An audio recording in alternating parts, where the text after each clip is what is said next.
I'm going to talk about solving the Hindu-Muslim problems. The tension seems to continue forever. It's getting worse. Is there a solution? I'm going to discuss particularly in the context of India, because Hindus and Arabs, who are mostly Muslims, have enjoyed good relations for centuries. Many Hindus are afraid that Muslims plan to gradually control India by increasing their population, by land jihad, love jihad, and then maybe finish off the genocide that Aurangzeb didn't finish off. In other words, make everyone all Muslims. Either take the book or take the sword. Yeah, there was recently a great flow of support among Indian Muslims for Aurangzeb, who butchered who knows how many Hindus, destroyed how many temples. So Hindus are very afraid of that they just want to make us all into Muslims, otherwise they'll kill us. Another possibility is that to solve the problem once and for all, is that all Muslims become Hindus, like their forefathers.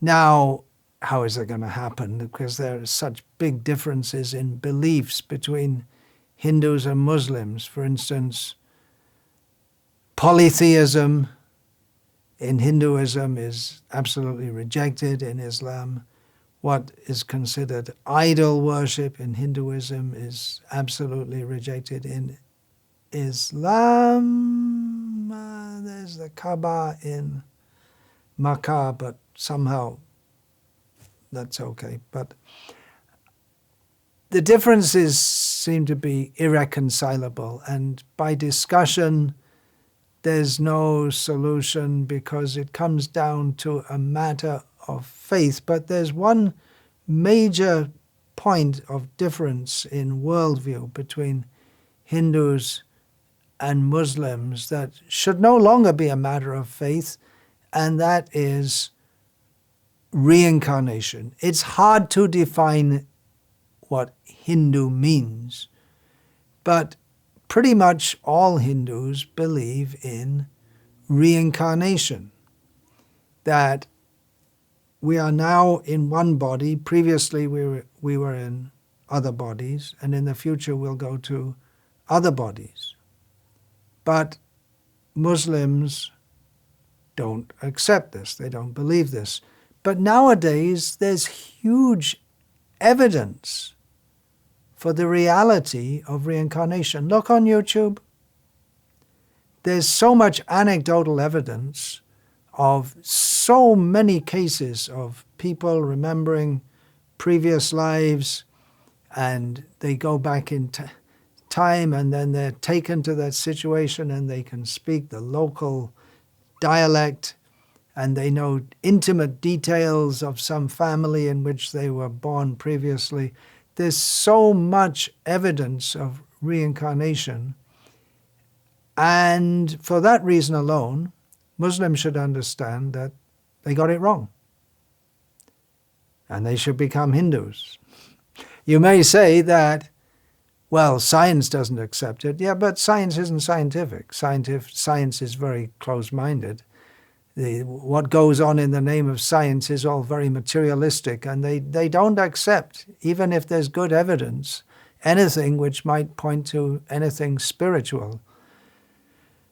So there is good evidence for reincarnation, and it makes sense. Otherwise, you have the idea of God or Allah, who creates so many living beings and sends them to hell forever, without any chance of ever being redeemed.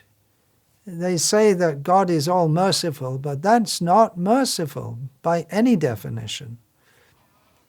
But reincarnation means, if we accept the reality of reincarnation, that we're given many chances. we're not totally condemned because in one short life we make some mistakes. Now, undoubtedly there are many problems within Hinduism. Undoubtedly there are going to be things which outsiders find hard to accept.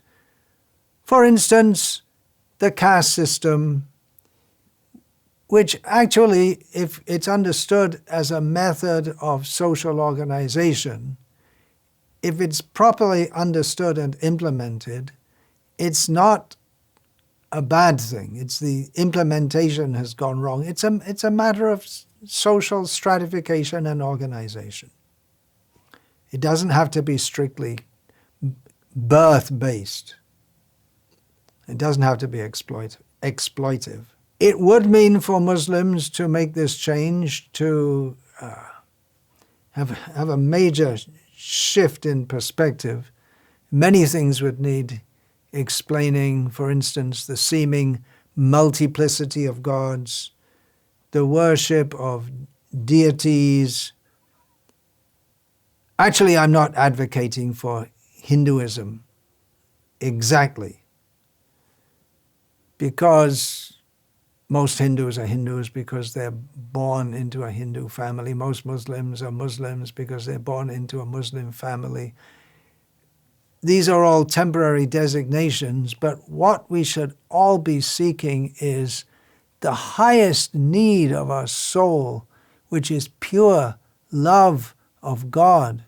A true seeker of God is beyond all designations like Hindu, Muslim.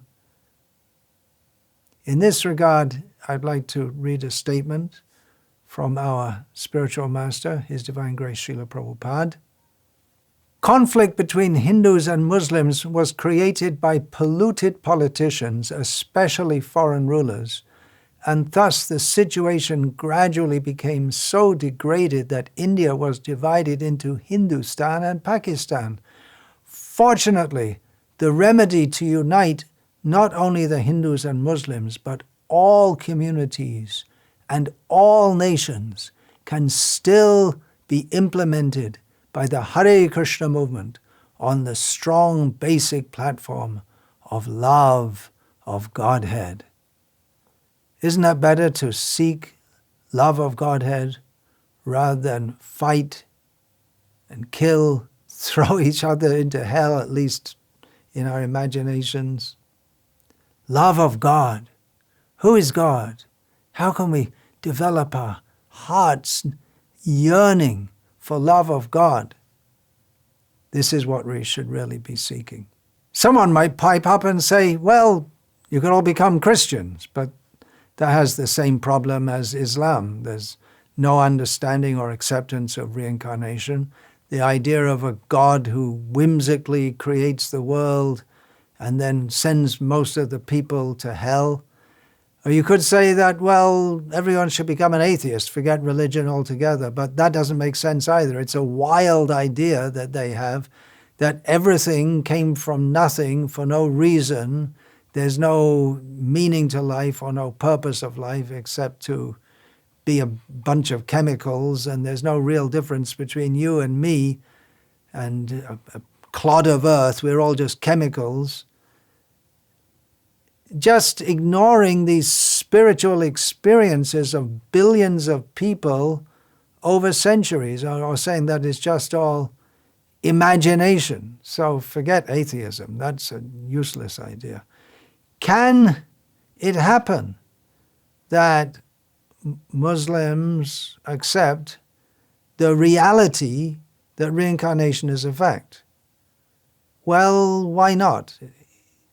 It's not discussed much.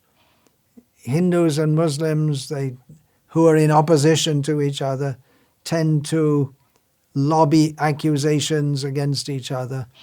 But if the reality of reincarnation is promoted strongly, and people are open-minded enough to look at this and see it and understand it, then Muslims, especially the leaders who really want to benefit their people, they should accept that Islam might have served some purpose in some place at some time, but in the face of so much evidence for reincarnation, they should accept that their religion is based on a mistake. Tamasima jyotirgama. Come from the darkness to light. Accept the proper understanding. Now, how to do this practically would need to be worked out. It's not going to happen overnight that there's going to be a massive change, but although Muslims are known to be very uncompromising and strict in their religion, which can be a good thing if you're on the right track, but if they'd be a little open-minded and be ready to admit that all the evidence points to reincarnation being a fact, which means that your whole religion is based on a mistake, and you need to come to the platform of realistic understanding. And Hindus should accept their Muslim brothers and sisters with love and respect. And again, let us all aim to go much, much higher than this conflict, always conflicting. Let us come to understand what is the nature of God, what does it mean, all loving, how we can all come unite on the platform of love of God. That is recommended in this age. All true religionists will accept chanting the name of God. That will purify our consciousness. Hare Krishna, Krishna Krishna, Hare Hare. Hare Rama, Rama Rama, Hare Hare.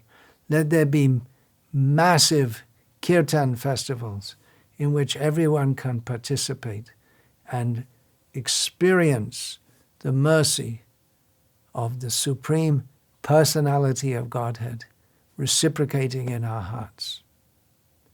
Hare Krishna, Krishna Krishna, Hare Hare. Hare Rama, Rama Rama, Hare Hare.